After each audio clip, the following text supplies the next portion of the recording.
I am a survivor of testicular cancer. I first found a lump after reading Lance Armstrong's book, It's Not About the Ride.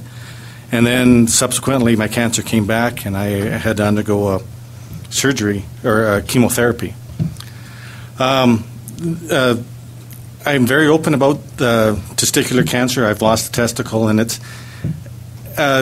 makes a lot of people squirm because it's one of those types of cancers that people don't really talk about. And it's even though it's nowadays the chemotherapy is highly effective and the survival rates are far greater than they used to be, it's still the number one killer of young men under the age of 45 because they ignore it. They don't want to admit that there's something wrong down there. They're too ashamed of it.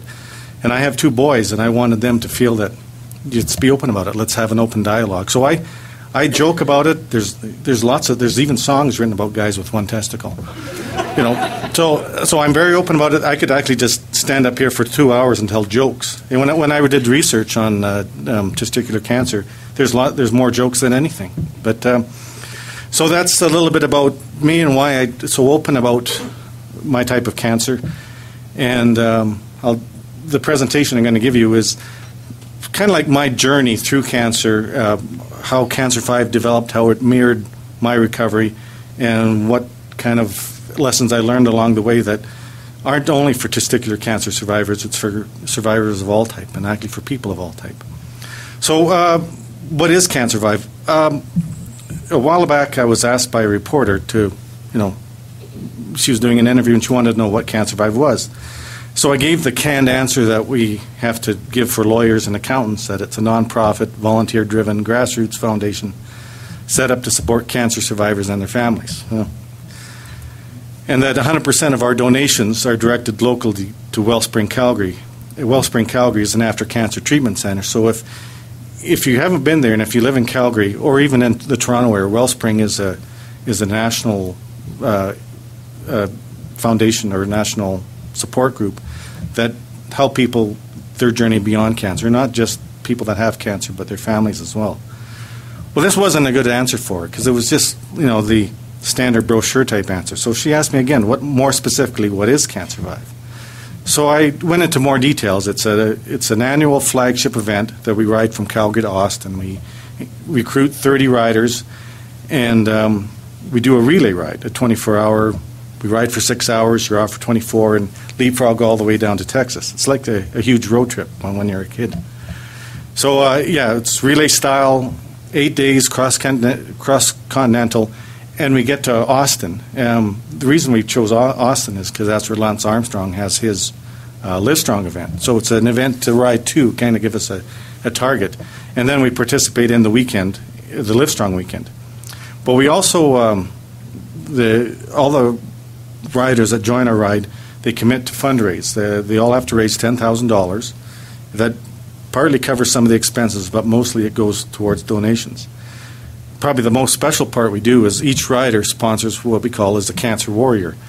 And a cancer warrior is someone who's in the middle of their battle and needs a weekend off. And it kind of reflects on my battle. When I was going through cancer, the one thing my wife wanted to give me was a day off. And she couldn't, because it's the misery of day after day. But at least here's a weekend that you can look forward to, and that maybe you can get away from the day-to-day life of cancer. And this is a picture of our trip to San Jose, which was actually our 5th ride.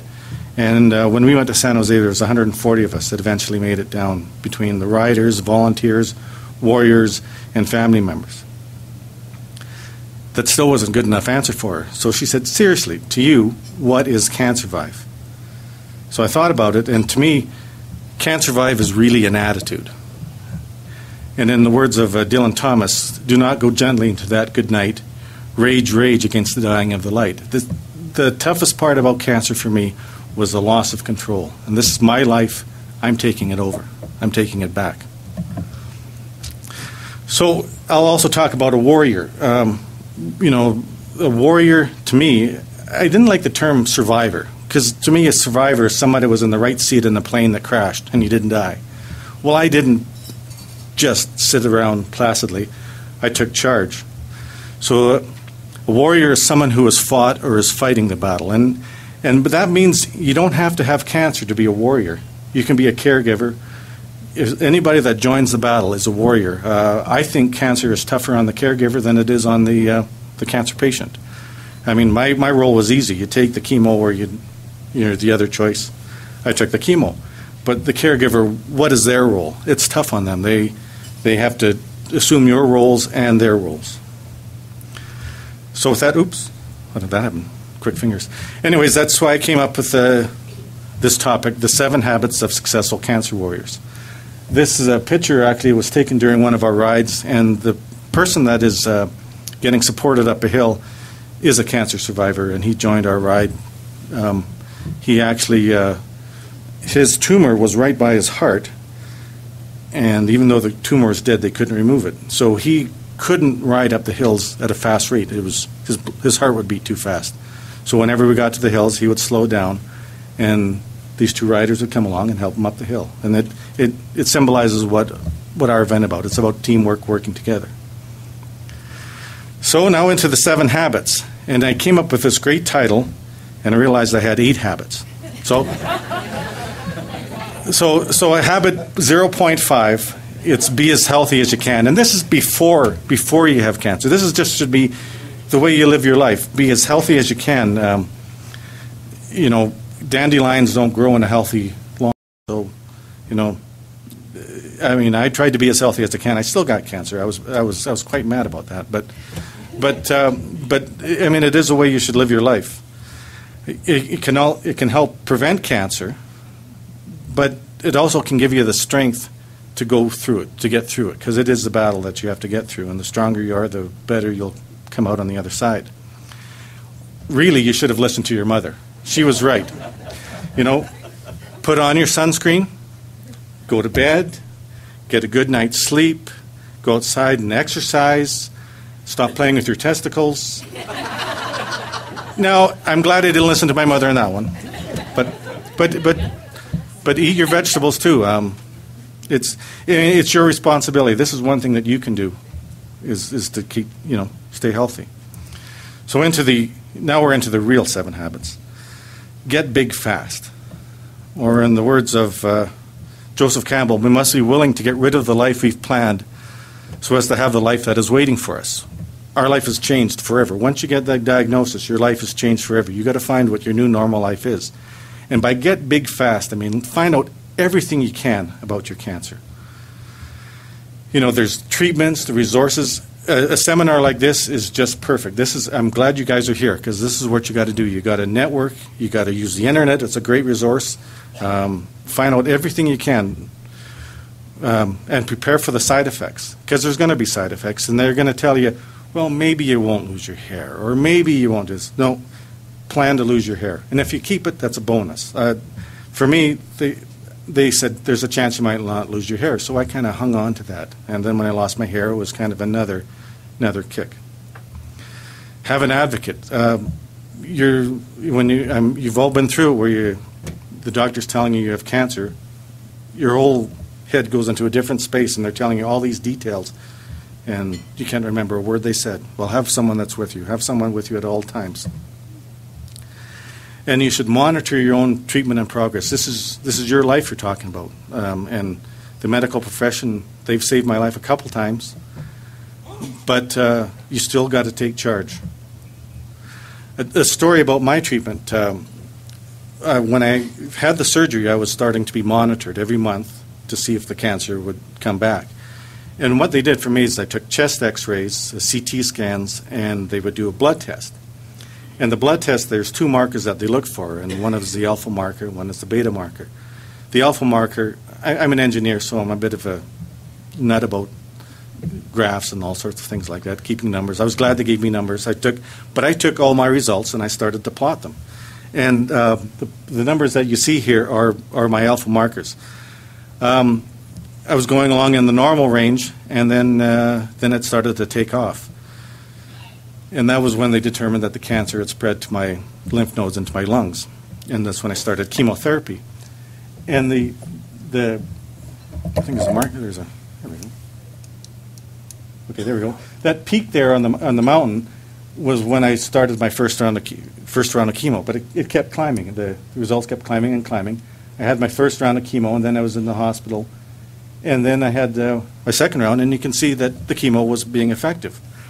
Well, I was in the hospital, and my doctor came in. She said, "Well, bad news. The chemotherapy isn't working." And I was devastated, and I said, "What do you mean it's not working?" She said, "Well, we have the results, and your chemotherapy isn't working." Well, she was missing this data point here. So what the doctor saw was just this last data point. And if you look at that, you could see that my markers were still climbing if you didn't have that data point. And I argued with her. And she was wrong, and I was right. They were going to change my whole chemotherapy protocol, and who knows what would have happened. But, you know, again, they saved my life. But don't just blindly go into what's happening. I was also lucky. I don't know. I can't say that I was lucky I had cancer. But I'm one of the luckiest cancer survivors I know of. And Lance Armstrong, who, you know, the connections were there, he was in Calgary my very first day of chemotherapy. And my wife was so nice to the hospital administration that they arranged for us to meet with Lance Armstrong. You know, I was in a whirlwind. You know, I said, "Oh, does Lance come to meet everybody?" You know. But you know, being nice has its benefits. You know, to tell you the truth, the whole impact of meeting Lance was lost on me because that whole day was a blur. So habit number 2 was staying active during treatment. A positive attitude won't solve all your problems, but it'll annoy enough people to make it worth the effort. You know,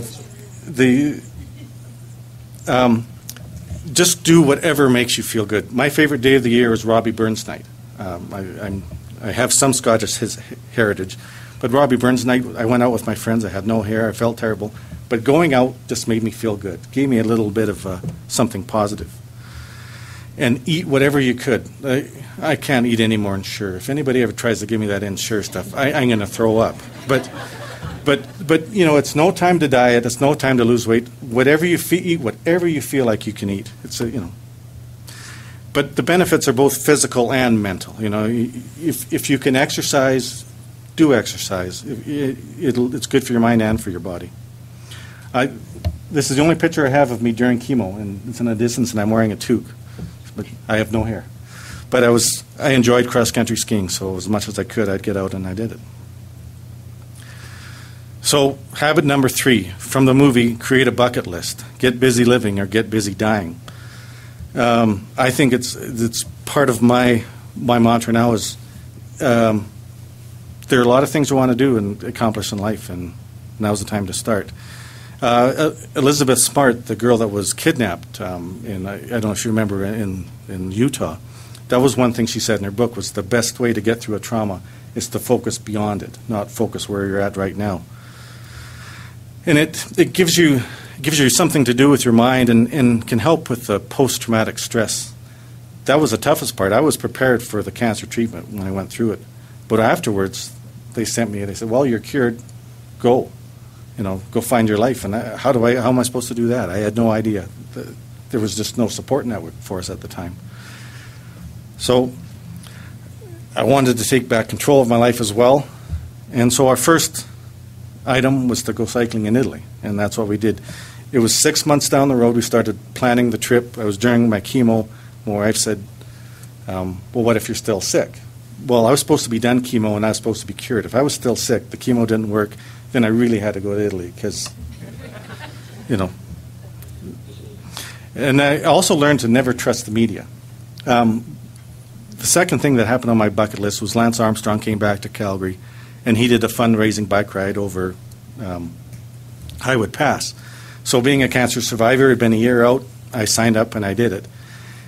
And I was the only cancer survivor in the group, and I was the slowest rider because all these people were these uber fit, super triathletes. I was the lead rider for the sag wagon at the back.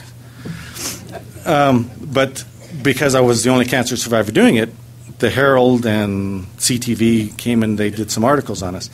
And I was so excited because this was going to be the first time I was ever in the newspaper, and I had an article that was going to be in the newspaper. I phoned everybody I told. I emailed. I told my dad, or not my dad, my friends, my family, everybody. And here's an article. Lance Armstrong puts a stamp in Calgary, stamp on a cause. And they talk about Brian McGregor. They got my name right. They got everything right. But they made one mistake. After having both testicles removed.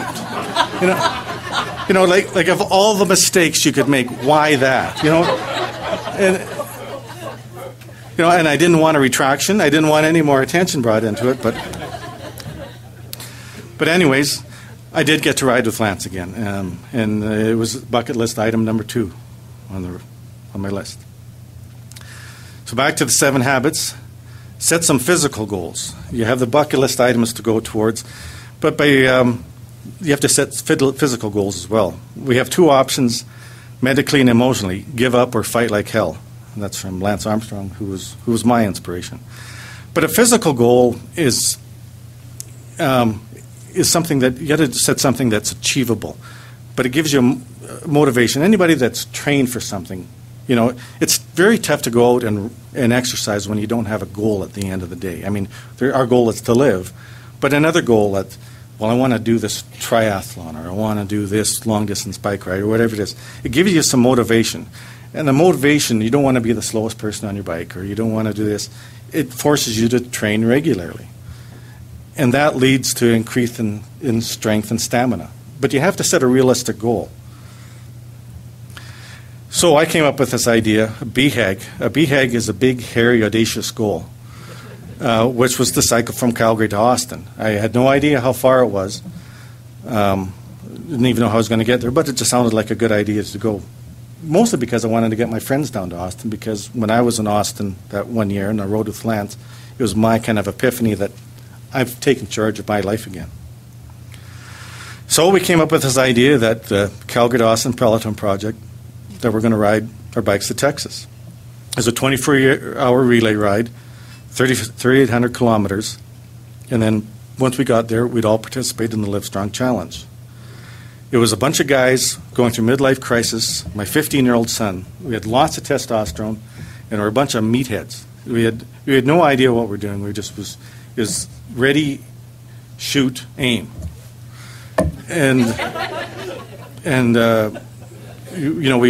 We concentrated on riding and did lots of riding, and we did this ride, and we had lots of issues. Fatigue, where we're going to stay. We went through Dakota during hunting season, where there's no hotels, except for guys that are drunk and with shotguns. But we did it. We did it the Cowboy Way. We all took the theme of Calgary and the theme of Lance Armstrong. We got cowboy hats, and they went yellow. Later, we found out that yellow cowboy hats was for the gay rodeo. That's why people were honking the horns when we rode down. But in the whole process, what happened is 2 weeks before we left, someone came to us and said, we know someone who's going through her battle with cancer, and she's a triathlete, and what do you think about taking her down to Austin with you? And it made sense. All of a sudden, all the fundraising and training we did for 6 months made sense. Well, hey, maybe we can make an impact on this person's life, that we can bring her down. And Heather Brittner, she was going through chemo. We had an extra seat on the plane, and we flew her down, and all of a sudden, everything that we did made sense. And it kind of gave us the impetus that, hey, this is something we should do again. So our second year of a ride, we time to get a little bit more serious. We had no more excuses. We now knew how far it was to Texas and how to get there. So we expanded our rider to 30 rides, to 30 riders. We applied all that we had learned. We didn't go through Dakota during hunting season, but we changed our timing so that the fatigue wasn't such an issue. And we had this big, hairy, audacious goal that this year we're going to take 6 warriors. Well, we ended up taking 22. Just because it was such a novel thing, and everybody wanted, it was to jump on board. And that's when we started the evolution into CanCervive and our partnership with Wellspring. We didn't know who we were raising money for the very first year we did the ride. We just said, we're going to raise money for cancer. But we didn't know what that meant. Wellspring is a local program for survivors, and their mandate aligned with what we did, so It gave us something local, something grassroots. Grassroots organization like KCC, that's what we are, that's what Wellspring is. And we became more developed, organized, and we developed a training program, which leads to point number 5, is to have a plan. So bite off more than you can chew and chew it. Plan more than you can do and do it. There's nothing wrong with setting a goal too high and not making it, but setting a goal too low and making it isn't as good. So we came up with a good plan.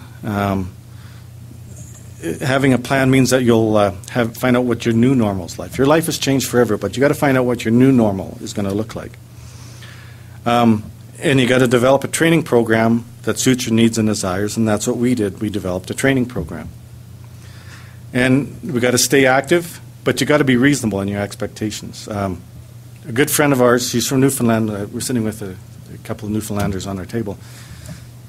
She has a bucket list, and she has a F-it list.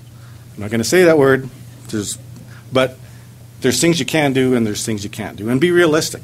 This is on your bucket list. This is on your list. But we did it, and we got there. It was beautiful, sunny weather. We had no issues. So the third year of our ride was really the year that we developed this Can't Survive Warrior program. That was the focus of our ride. That's why we made sense. So that year we had lots of rain, lots of snow, but we fully established what our Warrior program was. It was a full-year program for them. We kind of came up with different activities.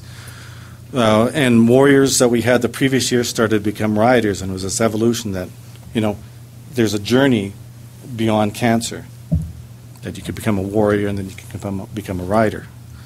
Oops. And then we also started a dragon boat team for cancer warriors, and we started Can't Survive a Tri, which is a triathlon for first-time cancer survivors. That, you can't do the Ironman, but it was a low-key triathlon that all you have to do is be able to swim 500 yards, but it was kind of a little bucket list item. Then in our fourth year, we decided to change it a little bit, and we went to Philadelphia, which was cross country. We actually went through a little bit of Ontario, stopped off at the Wellspring there. And it was a new, big, hairy, audacious goal. And we were trying to connect Canadians more than, if you leave from Calgary to Texas, you're out of Canada within the very first day. So this was our hope, that we would stop off and visit different hospitals and Wellsprings along the way. We also did a ride in the legislature in Alberta, where we rode up to Edmonton and had a meeting with the premier, and kind of as part of a national cancer awareness day. This is when we met the legislature.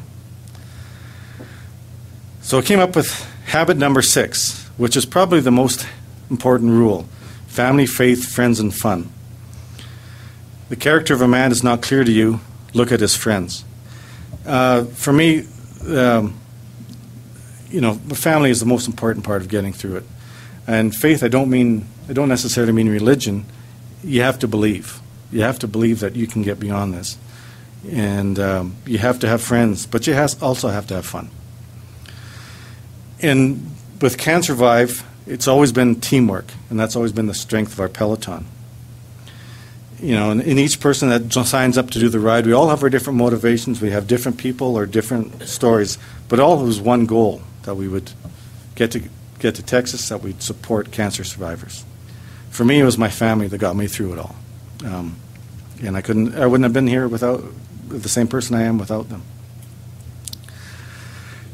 We also got recognition from Lance Armstrong that nobody can beat the Canadians. We were the top group that went down to Texas. Actually, this was Philadelphia, with a sheer number of participants.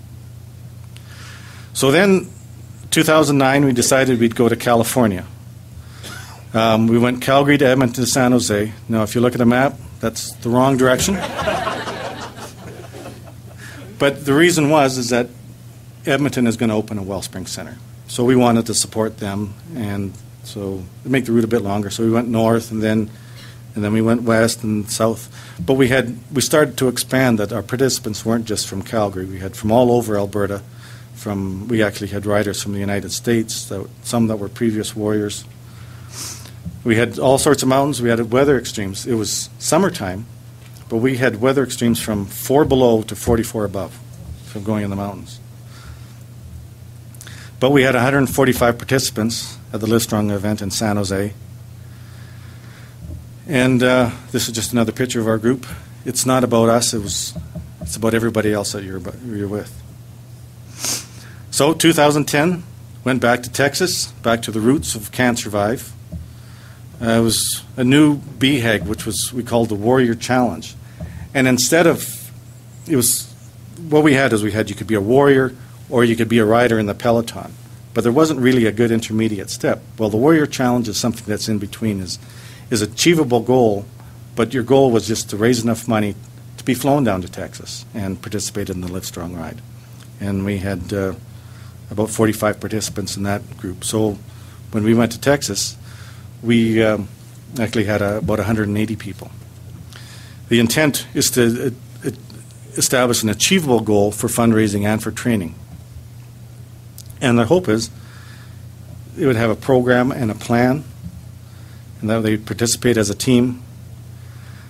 So now 2011 and beyond, we're going to continue this cycle of life with Can't Survive, that patients become warriors, warriors become riders, and riders become mentors. So there's a whole program, a whole stepping step that you can follow through your evolution. And it mirrors kind of my growth through cancer. And I believe that the best way to learn a subject is when you have to teach it to someone. The same thing, the best way to heal is when you help someone else to heal. So I'll review the 7.5 habits, the first 6.5, I guess. So 1, listen to your mother. Actually 0.51, listen to your mother. 1 is get big fast, stay active during your treatment, create that bucket list, set some physical goals, have a plan, and most importantly, family, faith, friends, and fun. Now, the true test is when you've really gone beyond, you've gotten control back, and that you've gotten your life back. You found what your new normal is when you can do the 7th habit, and that's to pay it forward. What we do for ourselves dies with us. But what we do for others in the world remains and is immortal. Thank you very much.